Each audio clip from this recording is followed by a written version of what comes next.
Welcome to the Why Not podcast with me, Chrissy Hawkins. In a world where everybody asks you why, I'm here to ask why not. So sit back and relax or walk and listen and join me on this journey as we try to answer this never-ending question: what makes people say, why not? Hi guys, welcome back to Why Not. So today, I can't believe I'm saying this, but this is going to be the last episode of 2024. And it's mad to think that we're literally into the last weeks of 2024. It's a week before Christmas, Christmas Eve, sorry. And just wild to think all that. But I kind of wanted to do this episode, I suppose, as a reflection for myself on 2024 and maybe the story, how it went, and different things will help other people who may find themselves struggling. So this is kind of unscripted. This is going to be me kind of with the mic and just saying how I feel things went this year, I think, which is going to be interesting. So I suppose we're going to take it back to the start of 2024, and anyone who knows me or maybe knows of me, maybe knows that last year, or up until the end of last year, pretty much, because it all started to fall apart just the end of 2023, I was engaged. And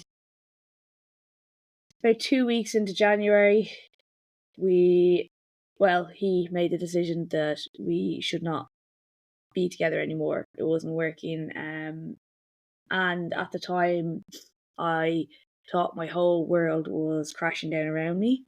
I felt like everything I thought was going to happen in my life had gone to pieces. For example, I'd always kind of thought, one of the big things I always wanted to do was get married, and I'm at the age where, a lot of people are getting married, and I was even like in that part of the way to being married, and that all fell apart.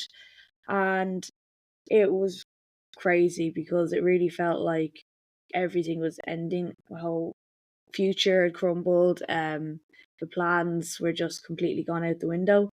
I had a kind of rough end to 2023 as well. I was in a really, really bad place mentally. And honestly, this nearly pushed me over the edge, because not long before this all happened, I had finally kind of admitted to a few people how bad I was feeling. And it just felt like, I had been doing a lot to ruin things. I was self-sabotaging a lot, and I think part of that was, if I just destroy everything, I could go away quietly. And at that moment of time, it felt like I finally got what I wanted, and it was not what I wanted either. But at the end of the day, that was just a start, I suppose. That was the start of me completely changing who I was. Not changing who I was, I'm still me, but rebuilding myself, I think, in a way that I'm a much stronger, much different person now. And I've made some really big decisions over the year and done some things that have become really kind of, in a way, scary. And I don't think I would have done that had I still been in that relationship. So I think, in a way, it was awful. No, not in a way. In all ways, it was awful. But it's actually, in the long run, been a lot better for me. And I suppose the reason I want to talk about these things, and as I said, like, if someone else is struggling and they can't see a way to anything better, maybe you just need to evaluate where things are in your life. What is it you can change? What is it you need to change? Things aren't all just black and white, by the way. If you're in, like, it mightn't just be break up with someone. It might be, you might need to move, you might need to change job, and these things are all really difficult, but we never do anything about it, I suppose. So there's a saying that, like, you never change until you're forced to, or thing being the same becomes so unbearable that you're forced to change. And I think that's true. And I think, in a sense, the breakup at the start of the year propelled me into doing a few other things. So at the very start of the year, I was in a bad way. Like, I couldn't eat. I was training loads, so I got really skinny. Um, and not in a like healthy looking skinny. I lost like a bit too much weight. Not that I'm a big girl anyway, but I didn't know how to process what I was going through, and my only way to do that was to train and do a lot of running and just kind of basically run from my feelings. And that was in no way healthy, but at the time it was all I could do to deal with everything. And I think we all have ways of dealing with things, and sometimes they're not healthy and sometimes they are healthier, but we can always maybe do more to learn. And basically, one of the big things I did this year that really helped me look at where I think about things was I started doing therapy. So I was doing therapy every week for I'd say about 6 months, and now I've dropped to kind of doing it once a month. But basically, and I say this in the nicest way possible, but when you're struggling as well, if you're trying to talk to people, sometimes they automatically try to fix things, and that's not what you want. Like, you don't want just stuff thrown at the problem. Sometimes you need to talk about it, and it's a bit, it can be a bit difficult when you will kind of want to open up and all they're doing is kind of throwing different things at you. Sometimes you just need to listen, and even just tell people that's really shit, or ask them, is there anything I can do for you? Just, and I know everyone who does this means well, because your automatic thing is like, how can I fix it? But sometimes you can't fix it, and sometimes you just need to be there and help people talk through their emotions and stuff like that. But going to therapy, this is where I was able to do it. And I swear, the first month I just spent every time crying about what was going on. Um, but what I found in therapy, and I think this is why everyone who's been to therapy is like everyone should do therapy, is they ask you questions that can help you completely change your mindset and just really like open things. It's never a judgment, it's never a like questioning who you are as a person, but the way they ask questions can make you completely reframe how you think on stuff. And it's interesting because, even for example, I would say over the last, I don't know how long, I've suffered from SADS, so it's a seasonal affective disorder. And I could feel as the weather was starting to change, I was getting really antsy, and I was just like, why am I feeling like this kind of thing? And I was like, oh, it's just SADS. It's just what happens, you know? And I said it to my therapist, and she was like, yeah, but why do you feel like that? You don't have to feel like that. And I was like, wait, I don't. I just accepted it was a thing because it's always happened. Whereas, like, I never asked or never questioned why I felt that way or what made me feel like that. And because I did that, I've found it a lot easier this winter. Now, I'm still feeling days where I'm just like, oh, it's fucking dark, it's horrible. But it's really interesting how just that one little question made me kind of think about it. And I think as well, often we kind of just accept things are in a certain way and they should just be like that. And it's not always to be like that, you know? Sometimes you need to stand up for yourself. Sometimes you have to be like, wait, hold on, question things. And that's been a really big thing that I've learned from therapy all the time, is when I'm feeling a certain way or if certain feelings come up, what I used to do was just ignore them and try and push them down. Now what I do instead is I actually ask myself, why do I feel that way? Or like, sit down and think about it, like, and often you'll get the answer. It mightn't be even the feeling of what it is at all, like you thought it was originally. It could be something completely different, but you'll get the answer, and in that sense then you will know, you're able to deal with it then. When you know why you feel a certain way, it's the first step to being able to deal with it, I found. Before, you just feel something and you try to push it away, and at the end of the day it always comes back. It never goes away. So instead of constantly trying to push it and waiting for it to resurface, actually face them head on and deal with the situation, and you'll be surprised the difference it can make to how you feel about yourself or how you feel about everything. um you know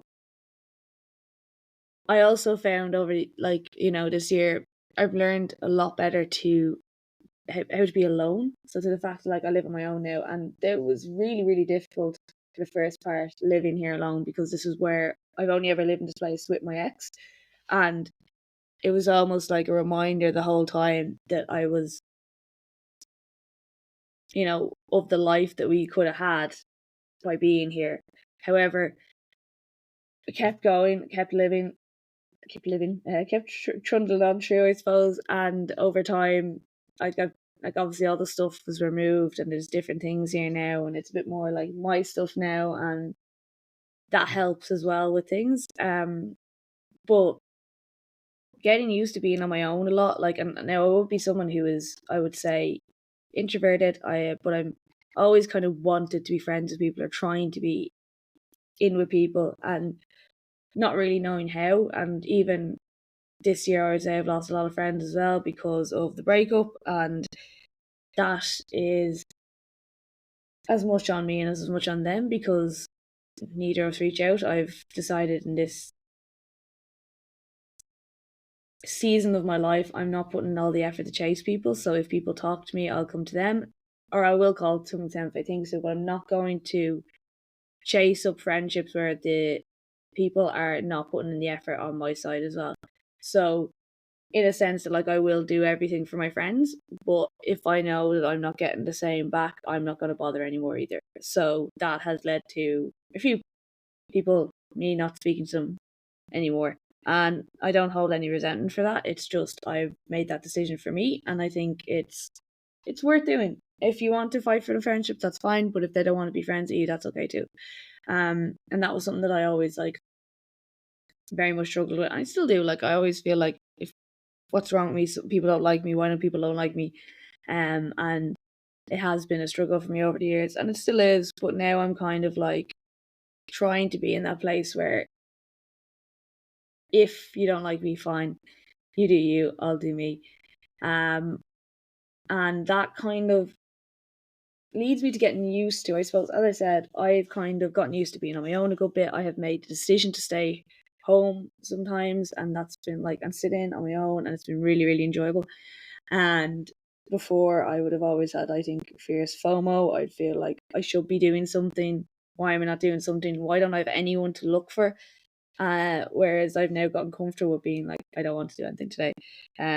Before, when you're in a relationship, it's a lot easier to have those days, or maybe not get yourself so wound up about finding other people because there's always someone else there.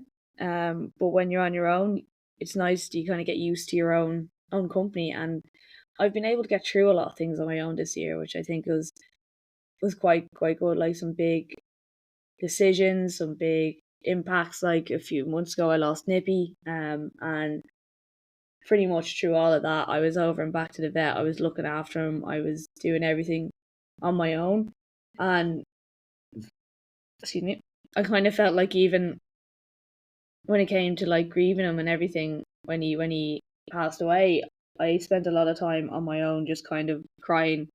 And it was really nice because I didn't have anyone telling me, "Oh, it'll be okay," or, it'll,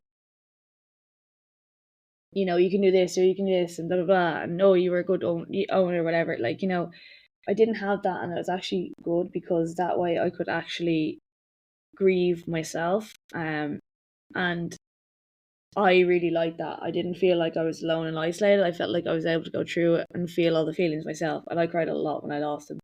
And sometimes I always felt embarrassed saying that because, like, I don't know, sometimes people don't take certain animals as, like, he wasn't a dog, whatever, but I still had him for nearly 5 years, and he was one of my besties, and him and Spud got me through the really hard time. Like, even just by existing and needing me to feed them, it helped me get through, like, those hard times. So it was really, really big impact when I lost him. Um, I just was like another thing this year, but I still have Spud. Spud's still knocking about now as I record this as well. Um, and yeah, so it's just, that was a big thing, being able to do that, and also being okay, starting to be okay with, like, having days where you just feel sad and just let yourself feel the feelings and feel the emotions. Um, that was really big for me. Because, as I said, I always push it down, but, like, even that was something I learned through therapy. Like, you can't just have a day where you sit there and you just acknowledge the emotion, and when you acknowledge it, it dissipates sooner. Or as I said, you can ask yourself questions and get to the bottom of it.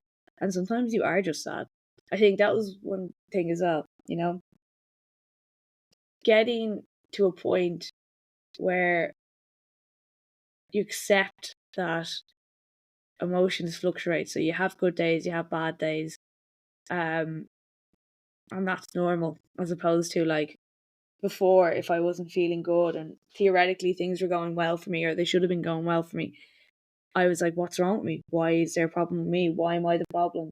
Whereas now, when I have bad days, I'd be like, it's not a problem. What's coming up? Why is this coming up? And I think it's really important that we acknowledge this. It's something I see in the gym as well. When people are tired, they're like, why can't I do this today? And I'm like, you're human. Like we fluctuate in energy levels. There's different things around us going on, and that's really big, I think. And being able to acknowledge that is so important for everybody, not just for me. But I think these are really big learnings for me this year, and and a lot of times as well, I've gotten out of my comfort zone and tried new things that I maybe not have done before because there was no reason for it. So I joined a rugby team, and that was mad because like not only was I had to get used to a whole new sport, like I had to get used to a contact sport, which is funny because I was saying like drawing the parallels between that and horse riding, in that like horse riding is very dangerous as well.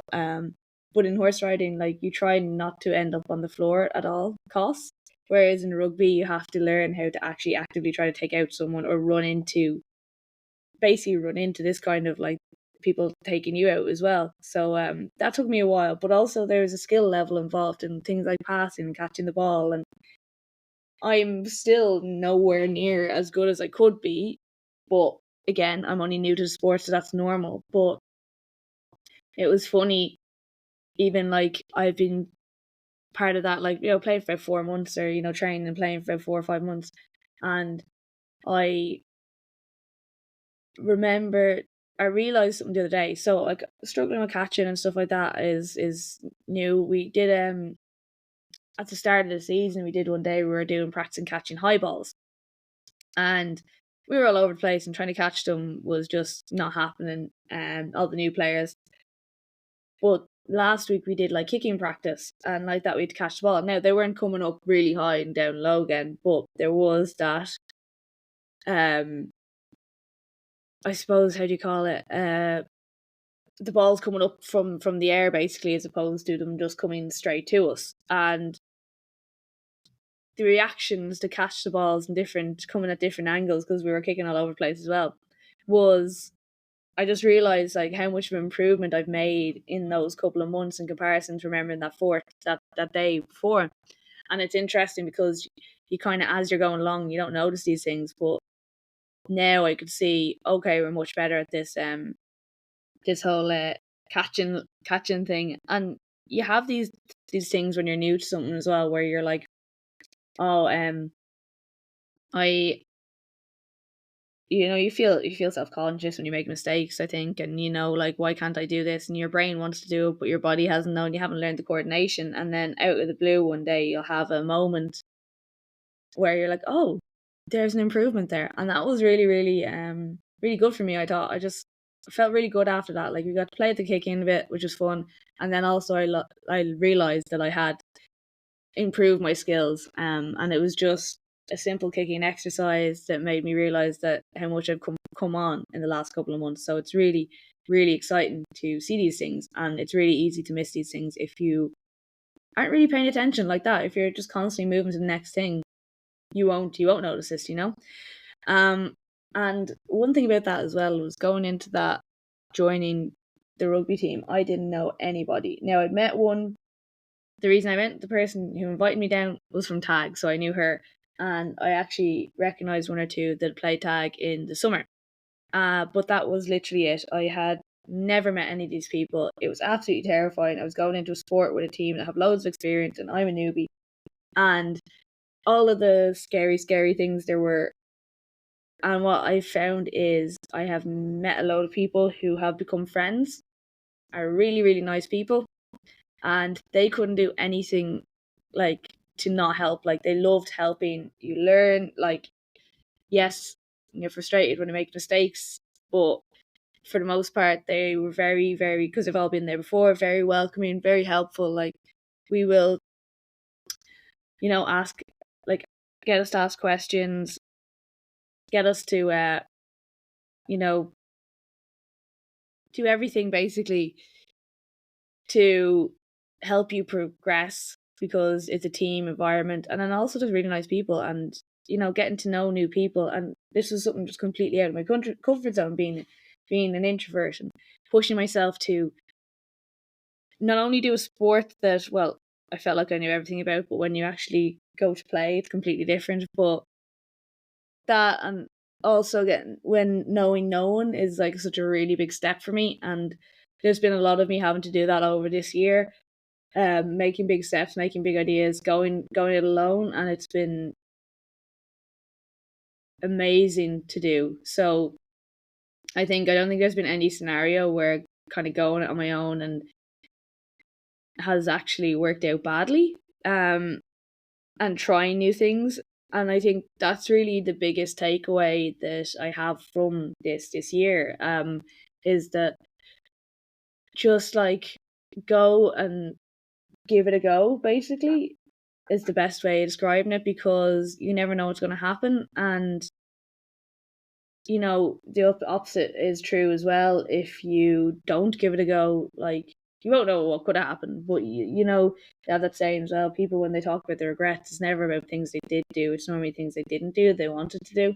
And for me, there's a few big things that I'm gonna have to do at the end, or at the start of next year, that I've never done, and I'm gonna take that risk, because I've always wanted to do these things. And when I was in that relationship, I'd accepted it's not going to happen, because I had just said, like, okay, well, this is what they want to do, and this is how it's going to go, and I'm just going to give up on my dreams, and I'm not going to do that anymore. And unfortunately, some people will maybe in the fallout of that, but not fallout, but I'm not going to be doing anything crazy.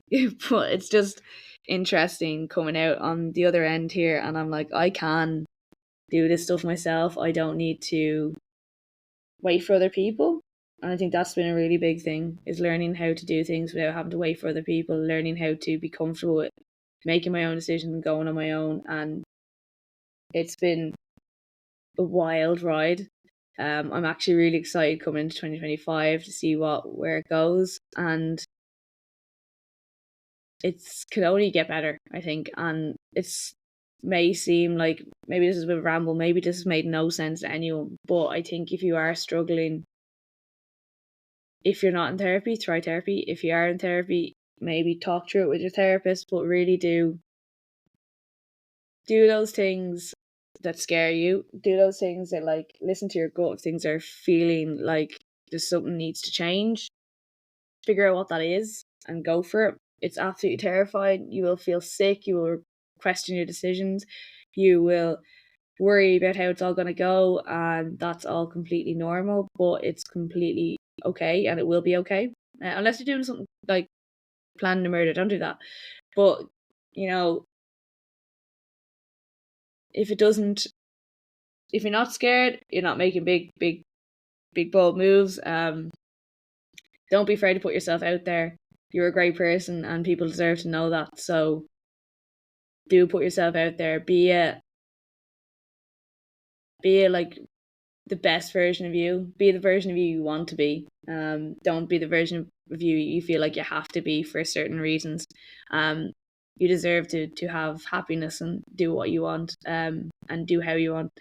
I'm really excited, looking forward into 2025, see what happens, see how it goes. And I'm really excited for everyone else. I'd love to hear if you guys have made any plans, or if you've anything big coming this year that you really want to, like, share. Or and sometimes as well, sharing it will make you do it, because if you keep it quiet, you don't do it. So if you make it a reality, then if you share it, like, it's out there, it's a reality, you have to follow through now.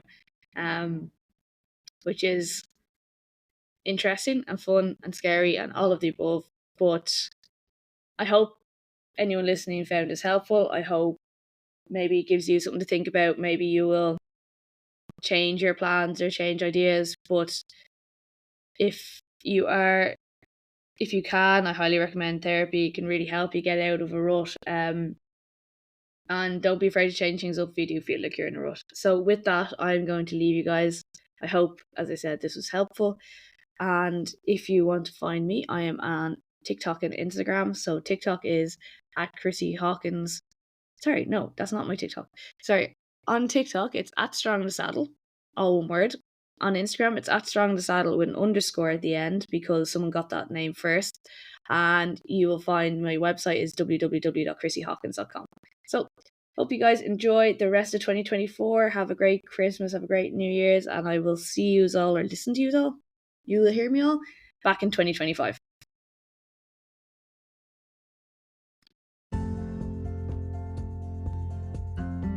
I really do appreciate everybody who listens to this podcast. So if you please could help me with the algorithm and leave a review on Apple Podcasts or Spotify.